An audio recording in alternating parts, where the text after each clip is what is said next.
Today is Friday, March 23rd, 2018, and this is the ServiceMonster Show. This week, ServiceMonster 6.2.2. We're making progress with Zapier. And Facebook loses $60 billion.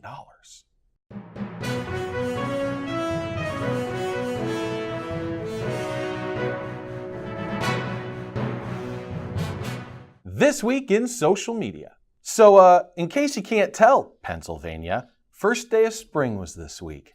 We'll keep you in our warm thoughts. LinkedIn is kind of tagging along with Instagram. They've now added text and filter capabilities to their videos. So if you use video on LinkedIn, you might want to take a look at that. Facebook loses $60 billion in stock amongst the Cambridge scandal. Look, guys, politics aside, this is a no there. I mean, there was a company at fault, but it wasn't Facebook. Facebook has been offering developers access to bits and pieces of Facebook user information for well over a decade. ServiceMonsters participated in this, trying to help communicate information back and forth, like our recent integration with Zapier. That aside, though, it kind of went like this. You know those polls you take, kind of the ones that like, which Harry Potter character are you? Yeah, that's all this really was, and users gave their permission to share their data. They took the poll from a mining company that was looking certain behaviors for a certain political agenda or influence. They then misused that data and sold it to Cambridge, and that's where the misuse comes in. Facebook's playing with data exposure all the time because developers and users want their data connected, but of course, marketers ruin everything. In this case, though, Zuck's got to defend himself a little bit because the whole activist world is under fire, hashtagging to the point of a $60 billion sword. YouTube Director expands from 6 U.S. cities to over 170. Now, if you don't know what that is, it's professional, in-person assistants creating a 30-second advertisement video on your YouTube channel. Once you commit to $350 of YouTube advertising. If you're interested and want more information, see director.youtube.com/onsite for more information. This week on Smug, Brent asked why his technician app wasn't showing tasks for his technician. Look, guys, this is pretty simple, and we go over this a lot, so I know it's something that we have to improve on our end, but technician is for the user. The user has to be assigned to the task or job in order to show up in the technician app. It's pretty much as simple as that. Now, there's some route settings that you can do to make this all automated. So when you drop a job on a specific route, a technician is automatically assigned to it. I would encourage you to look at Stephanie's videos regarding that and check it out. Alex posted a beta request for Zapier. Super excited about this, guys. We put one Zap in, it's lead source, and you can hook up Facebook or Google contact information. You can create all kinds of scenarios here. The possibilities are actually endless. If you want information on that, go to Smug.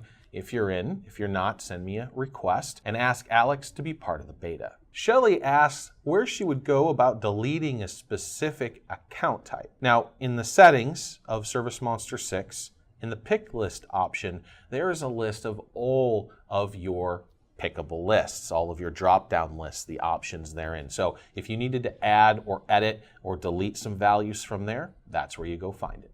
This week, inside ServiceMonster. This week, we welcome a new super agent to our team. We welcome Brian. We're super excited to have him. Speaking of super agents, April's start slots are almost full. So if you're wanting to hop on that, do it now. So yay, I got my demo video done. Published that yesterday. It's already got a handful of views. I'm quite surprised by how fast it's taking off. Consider it's a 40-minute video. But if you've ever wondered, wanted to take a tour, wanted to see what the hubbub was about of ServiceMonster 6, I strongly encourage you to use that as the vehicle. I go over most features inside ServiceMonster and definitely how it can benefit your business. So whether you're on 5 or not currently a user, you'll get a lot of benefit out of that, and you can do it on your own time.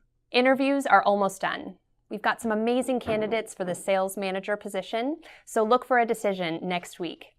So I've mentioned it briefly just one time, I think, but recently I have joined Vistage. It's kind of pricey, but it's an executive club. 8 or so of the best CEOs in the area. ServiceMonster is by far the smallest company in the chain. I mean, there's $100 million hitters in this group. So I'm very excited by what I'll be able to extract. I'll obviously be going in trying to give value as well, so they'll keep me around. But again, the price tag that we're paying will help do that as well. ServiceMonster product updates. So last week we talked about 2 new releases for ServiceMonster. Well, this week we have a whole nother one, 6.2.2. Here's some things to watch for in that new release. A lot of you will be happy about this one. In our quick add under account type, it now defaults to customer instead of business contact. Woot woot. You can now delete line items with a simple click of the delete button on your keyboard. And the sales rep field now allows for a none or blank option. News on the mobile front. We are underway with what we're now calling Mobile Pro, which is the Mobile 3 replacement. The framework is up. Kyle's doing an amazing job getting that product off the ground, and Brian is picking up the slack with Mobile Technician. So we're very excited about moving in that direction and getting that to you as quickly as possible. Also, Mobile Technician is undergoing some skin changes. We are reformatting it to make a specific release for tablets and iPads. From everyone here at ServiceMonster, thank you so much for your attention. Subscribe to our YouTube channel. Go check out the demo. Give us a call.